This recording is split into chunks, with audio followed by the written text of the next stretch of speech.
when my Doge goes through the roof, there's gonna be a Tesla. Me and Elon, we would get along.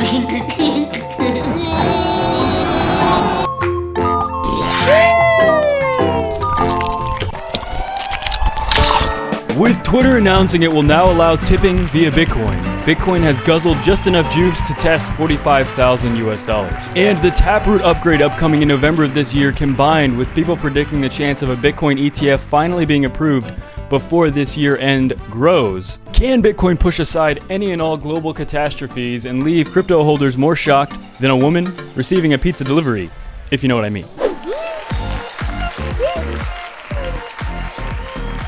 Your host, Samuel Squirt Alert.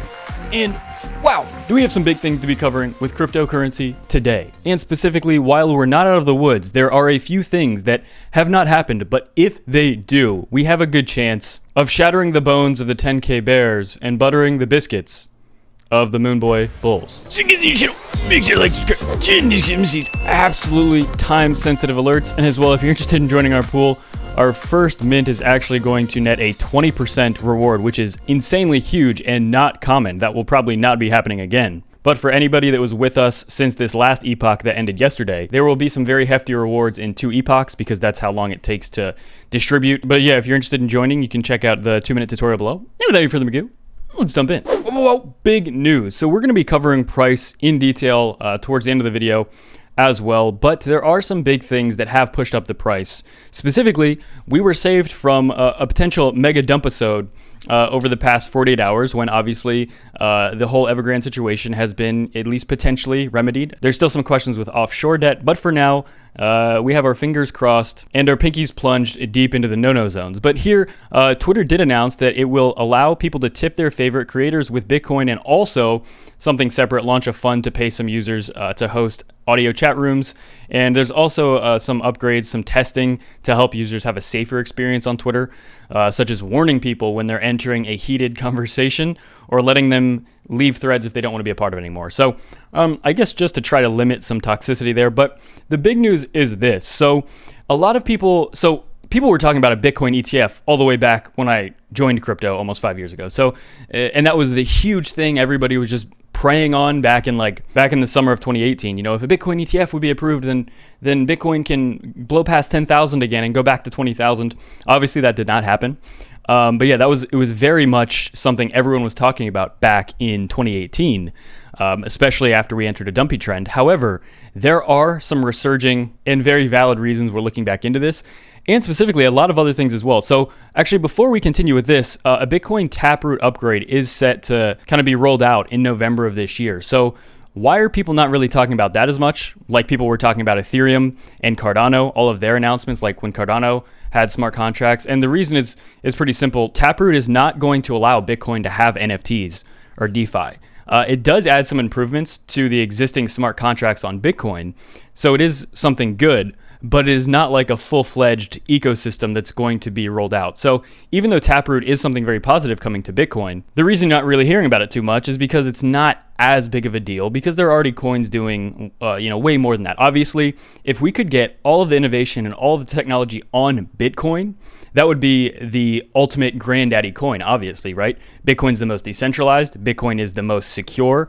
Bitcoin is Bitcoin. So if Bitcoin could have the features of everything, goodness, the juice would be loose. And, maybe in the future that will be the case. But again, this is just another little step towards that. So the Taproot upgrade, again, it's big. It's not insanely big. And as well, we're going to be covering this. So there's actually a fair amount of chunky information in this on seekingalpha.com. And this analyst even gives his % chance of this happening. Take it with a grain of salt. However, there's some very big things here. So the potential for approval of a safe, low-fee Bitcoin ETF could be a huge catalyst for more assets to flow into Bitcoin. In fact, I firmly believe it absolutely would. And a Bloomberg strategist actually calling a Bitcoin ETF to be approved as early as next month, and a price of that 6-digit Bitcoin we've been wanting to follow shortly after. So even though there are some negative things, obviously, in the global ecosystem that could easily cause some issues, and they even talk about it in this article, even though that's the case, crypto itself, it looks insanely bullish. If Bitcoin existed in a vacuum, Bitcoin absolutely would shatter all of our expectations by next week. It would be insane, but we have to be aware of everything, and that's the only reason that I've been, as I would describe it, just very, very cautiously optimistic. With that being said, I still have all of my crypto, 95% of my capital is in crypto. So even though I've been a little cautious lately, and I still absolutely feel that way, as I've been saying, my money is still in crypto because I absolutely believe we have a lot left to see, even though there are some time bombs that we need to be careful of. So, and they even mentioned it, the China debt crisis is worth monitoring, and it is a threat to stablecoins like Tether and an indirect threat to Bitcoin.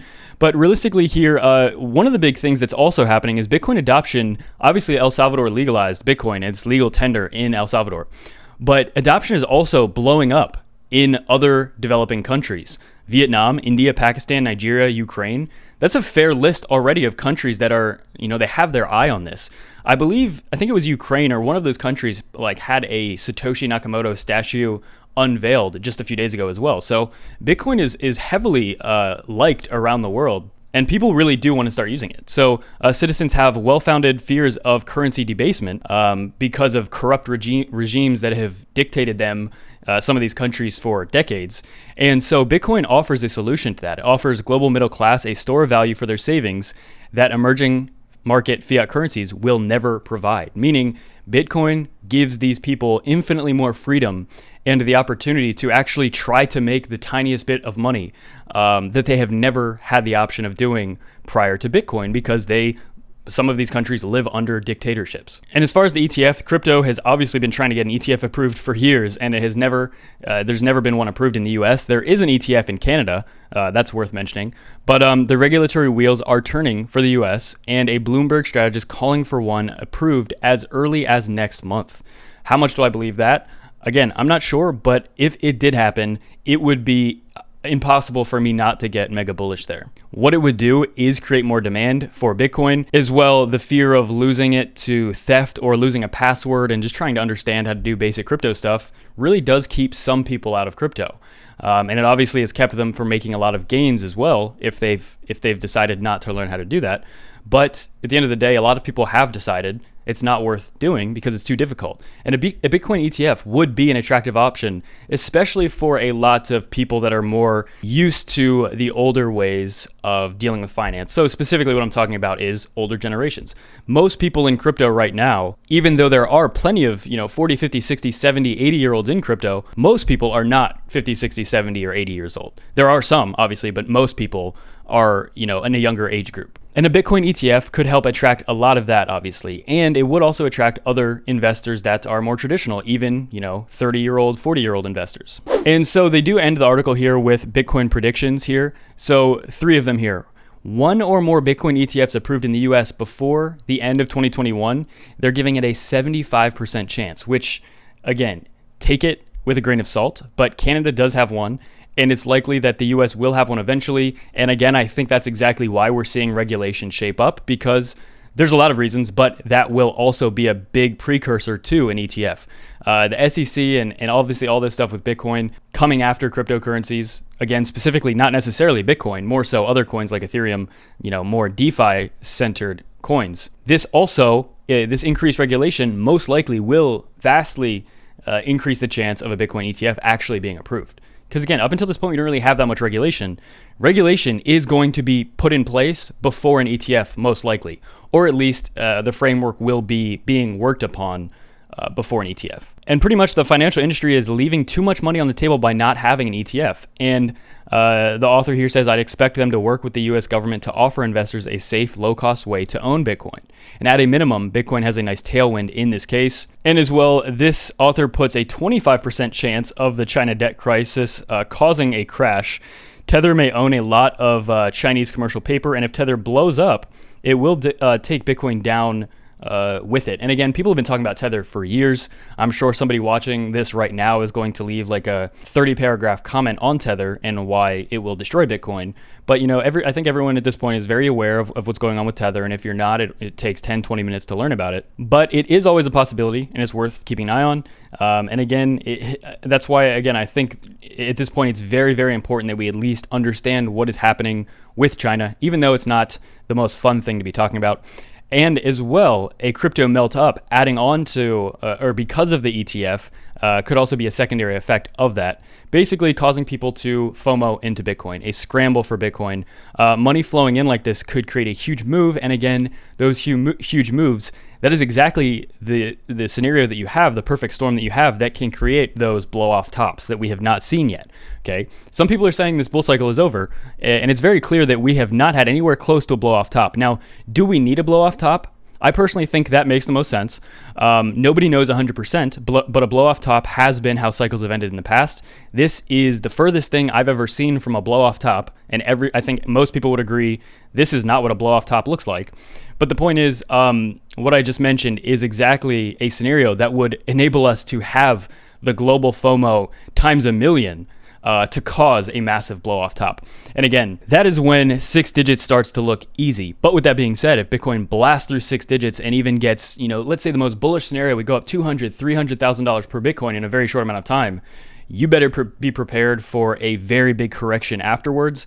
And it's not like if that did happen, it is not like Bitcoin would be sitting at 300,000 for 3-4 months, okay? We're talking maybe literally a day or two at those levels if we would reach them before crashing. So that would be something like an actual blow off top. This is what I'm talking about, okay? So a scenario like that becomes likely if a Bitcoin ETF actually does get approved. And again, it's hard to say because we cannot predict the future. Nobody can tell if we're actually going to get a Bitcoin ETF.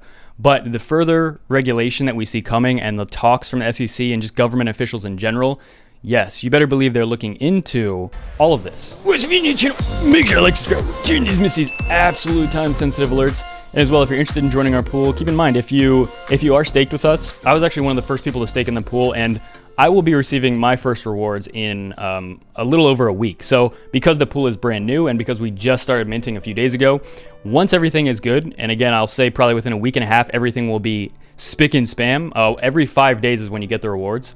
But if you're absolutely new to a pool and you just delegated, it takes 15 to 20 days, even if the pool is not new. Hey, but without any further ado, this is for me. Bye.